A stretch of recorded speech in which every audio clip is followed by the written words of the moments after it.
এই কেমন আছো তোমরা? এই ভিডিও ক্লিপটা বেশ কিছুদিন আগেকার ফেব্রুয়ারি মাসের ভিডিও ক্লিপ, তো ভুলে গেছিলাম দিতে। তো আজকে দেখলাম গ্যালারি ঘাঁটতে ঘাঁটতে ভিডিওগুলো আছে, ভালো তোমাদের সাথে শেয়ার করি। আর এই ভিডিওর পার্ট 1 পার্ট 2 দেবো।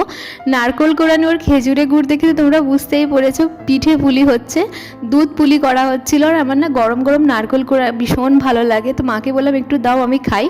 তো এখানে চালের গুঁড়ো দেওয়া হয়নি, সুজি আর ময়দা দিয়ে দুধ পুলিটা করা হয়েছিল। আগেরবার দুধ পুলি করেছিলাম চালের গুঁড়ো দিয়ে, প্রচণ্ড শক্ত হয়ে গেছিলো। তো এইবার ভাবলাম এইটা দিয়ে করে দেখি কেমন হয়। সমস্ত কিছু রেডি, কিন্তু দুধটাই যে মেন দুধ হচ্ছে সেটাই আনতে ভুলে গেছি। আবার 4টে নাগাদ রিলায়েন্স পয়েন্টে গেলাম, ওখানে সবসময় দুধ থাকে, কিন্তু তুমি কপালটা এতটাই খারাপ যে ওখানে একটা দুধের প্যাকেটও ছিল না। তারপরে কি করব, দুপুরবেলা সমস্ত কিছু তো বাজার বন্ধ। ওই পারে গিয়ে দেখতে পেলাম একটা দোকান খোলা আছে, তো এখানে মনে কোনো ফাংশন হবে বলে সমস্ত কিছু সেট আপ করা হচ্ছিল। এখানে পেলাম দুধের প্যাকেট। এই বাচ্চাটার চুলটা দেখো কতটা সুন্দর লাগছে। নেক্সট পার্টে দেখা হচ্ছে।